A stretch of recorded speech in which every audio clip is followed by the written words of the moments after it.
베드로서 1장 5절부터 11절 말씀 우리 함께 집중하시고 읽어보십니다. 그러므로 너희가 더욱 힘써 너희 믿음의 덕을, 덕의 지식을, 지식의 절제를, 절제의 인내를, 인내의 경건을, 경건의 형제 우애를, 형제 우애의 사랑을 더하라. 이런 것이 너희에게 있어 흡족한즉 너희로 우리 주 예수 그리스도를 알기에 게으르지 않고 열매 없는 자가 되지 않게 하려니와. 이런 것이 없는 자는 맹인이라. 멀리 보지 못하고 그의 옛죄가 깨끗하게 된 것을 잊었느니라. 그러므로 형제들아 더욱 힘써 너희 부르심과 택하심을 굳게 하라. 너희가 이것을 행한즉 언제든지 실족하지 아니하리라. 이같이 하면 우리 주 곧 구주 예수 그리스도의 영원한 나라에 들어감을 넉넉히 너희에게 주시리라. 아멘. 그동안 우리 베드로후서 1장 5절부터 7절 말씀을 통해서 더욱 힘써야 할 8가지 신앙의 덕목을 묵상했습니다. 특별히 5절부터 7절 말씀은 여러분 평생에 새겨져야 되는 말씀입니다. 그러므로 너희가 더욱 힘써 너희 믿음의 덕을, 덕의 지식을, 지식의 절제를, 절제의 인내를, 인내의 경건을, 경건의 형제 우애를, 형제 우애의 사랑을 더하라. 그러니까 더욱 힘써 더해야 되는 것인데 오늘 또 더욱 힘써서 더하라고 하는 말씀을 10절에 말씀하셨죠. 그러므로 형제들아 더욱 힘써 너희 부르심과 택하심을 굳게 하라. 그러니까 이제 여기 8가지 신앙의 덕목이 후퇴하지 않도록 그렇게 더욱 힘써서 부르심과 택하심을 굳게 하라. 굳건하게 세우라는 것이죠. 그러면 부르심과 택하심이라는 말씀을 왜 베드로가 강조했을까?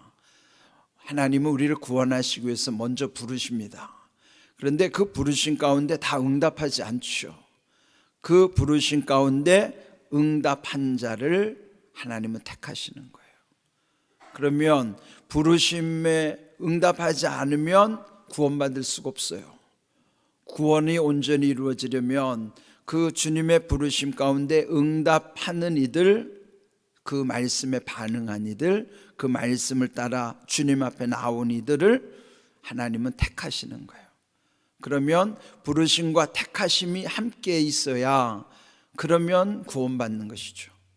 우리의 삶이 여기 8가지 신앙의 덕목을 통해서 주님이 불러주시고 택해 주신 사실을 이제는 굳세게 해야 된단 말이죠. 흔들리지 않도록. 그렇게 되지 않으면 우리 자꾸 과거로 돌아가려고 그래요. 과거 회귀 본능이 있어요.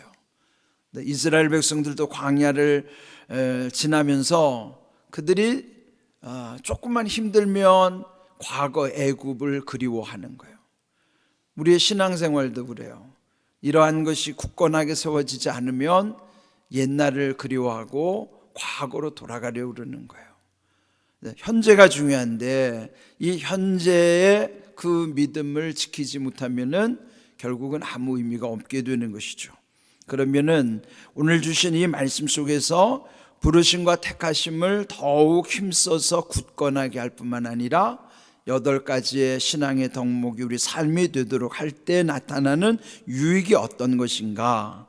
먼저 8절 보시면은 이런 것들이 너희에게 있을 때 흡족하다. 그건 뭐예요? 만족한다는 거예요. 부족함이 없다는 것이죠. 우리의 믿음이 부족하지 않으려면, 즉 온전한 믿음에 이르려면은 이런 것들이 너희에게 있어야 된다. 8가지가 있을 때 우리의 신앙이 온전해진다 하는 것입니다.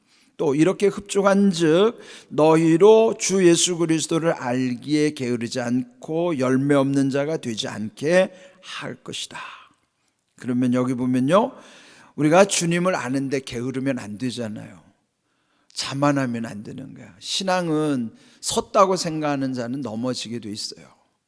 그러면 우리가 늘 게으르지 않도록, 그럼 뭐예요? 더욱 주님을 알기를 힘써야 되는 것입니다. 그럼 그걸 어떻게 하는가? 8가지의 이러한 것이 있을 때만이 게으르지 않고 또 더욱 주님 알기를 힘쓸 뿐만 아니라 열매 없는 자 되지 않게 하겠다는 건 뭐예요? 그 열매가 풍성하게 하시겠다는 것이죠. 우리의 삶이 열매로 나타나게 하시는 삶이라는 거예요. 우리 안에 이런 8가지를 늘 점검할 때 더 주님을 알게 될 뿐만 아니라 또한 열매를 맺게 하시겠다 하는 것이죠. 그 다음 9절을 보시면 그렇다면 이런 것 없으면 그는 영적으로 마치 눈이 먼 사람 같다는 거예요. 맹인처럼 된다는 것이죠. 육신의 눈으로 볼 수 없는 것처럼 만일 이런 것이 없다면 영적으로도 볼 수 없는, 분별할 수도 없고 하나님을 깨달을 수도 없는 소경과 같다 하는 것입니다. 그래서 멀리 보지 못하는 것이 뭐예요?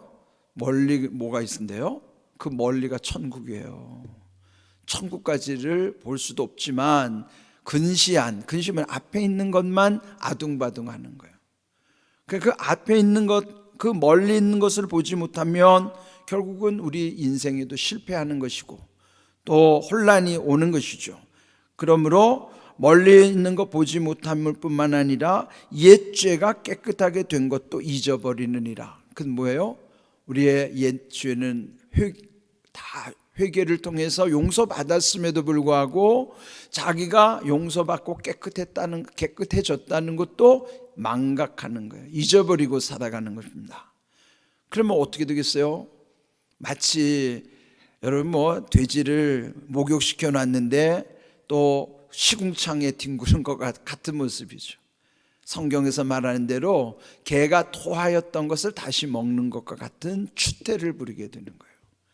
그러니까 여러분 우리 안에 예수님 말씀하신 것처럼 귀신이 떠나갔다가 마음에 거룩함으로 채워지지 않으면 그 공허한 마음 속에 귀신이 다시 7귀신을 끌고 들어온다고 그러잖아요. 더 악해지는 거예요.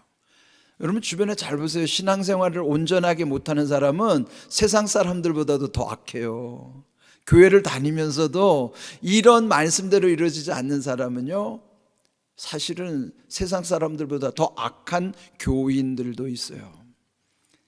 교인이 되면 안 되죠. 성도가 돼야 돼요. 교회를 다니는 사람은 다 교인이라고. 그러나 성도는 거룩한 백성만이 성도예요. 교회를 다니는 교인 중에는 악한 사람들도 적지 않아요. 여러분 주변에 보세요. 그 왜 그럴까요? 이런 덕목이 없으니까, 흡족함이 없으니까. 그러면 영적 맹인으로서는 이렇게 살 수밖에 없다 하는 거예요. 그럼 자기가 깨끗하게 된 것도 잊어버리죠. 앞에 것만 아둥바둥하죠. 그러면은 안 믿는 사람들보다도 더 악한 짓을 한다고요.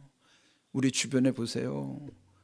우리 교회는 그런 분이 없기를 바랍니다. 이럴 때는 크게 아멘 하시는 거예요. 우리 중에는 그런 분이 한 분도 없기를 바랍니다. 그러려면 어떻게 할까요? 이 8가지 덕목을 우리가 늘 마음에 새기고 살아야 돼요.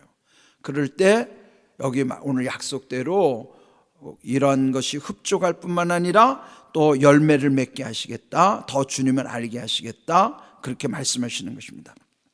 뿐만 아니라 10절에 더욱 힘써서 부르심과 택하심을 굳건하면 그 다음 주신 말씀, 이것을 행한 즉 언제든지 실족하지 아니하리라.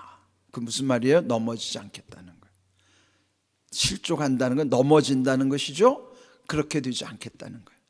우리가 말씀을 아주 구체적으로 묵상을 해야 내 문제가 여기 있구나를 발견하는 거예요. 그런데 막연하면은 내 문제를 나도 몰라요. 나도 모르고 막연한 신앙이면은 나 정도면은 괜찮게 신앙생활하는 줄로 착각하는 거예요. 착각하면 안 돼요. 자만하면 안 된다고요. 신앙에는 완성이 없습니다. 항상 자기 부족함을 고백하고 그래서 더 주님께 의지하고 나가는 것이죠. 그러면 오늘 이 귀한 말씀, 더욱 힘써 부르심과 택하심을 그 8가지 덕목 가운데 더욱 굳건하게 하면 우리가 무엇을 하든지 실족하지 않는다, 넘어지지 않겠다, 실패하지 않겠다는 거예요. 얼마나 귀한 말씀입니까? 근데 마지막 11절의 말씀이 더 귀하죠. 이같이 하면 우리 주 곧 구주 예수 그리스도의 영원한 나라에 들어감을 넉넉히 주시리라. 그 영원한 나라가 어디일까요? 거기 천국이에요. 천국 들어가는 데 있어서 넉넉하게 하시겠다는 거예요.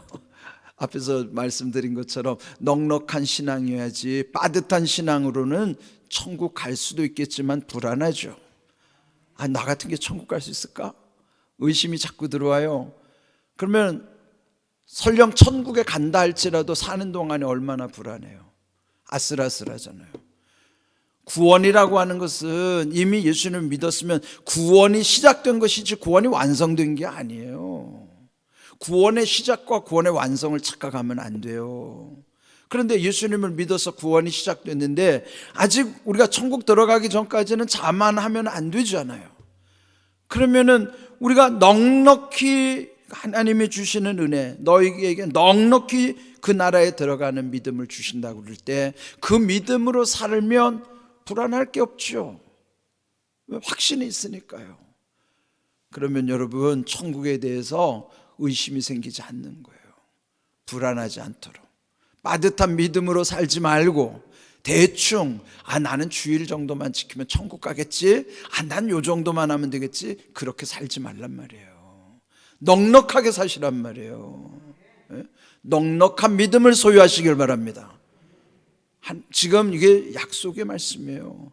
우리가 천국 들어가는 넉넉한 믿음을 주신다는 것이 무엇인가? 그것이 8가지 예수님을 닮아가는 아름다운 덕목의 모습뿐만 아니라 부르심과 택하심을 더욱 힘써서 굳건하게 할 때에 이와 같이 우리에게 살아가는 동안에도 실족하지 않지만 그 영원한 나라에 들어가는데도 넉넉히 그 믿음을 주시겠다는 거예요.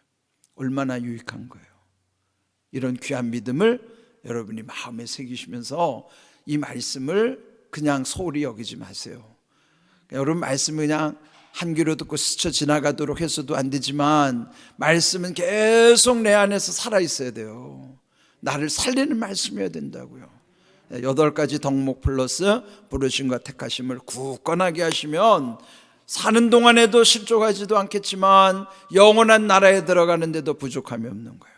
넉넉히 주시는 하나님의 은혜, 여러분 날마다 감사하면서 그 믿음 붙잡고 천성을 향해서 담대히 나아가는 넉넉한 믿음 되시기를 주님의 이름으로 축복합니다. 아멘.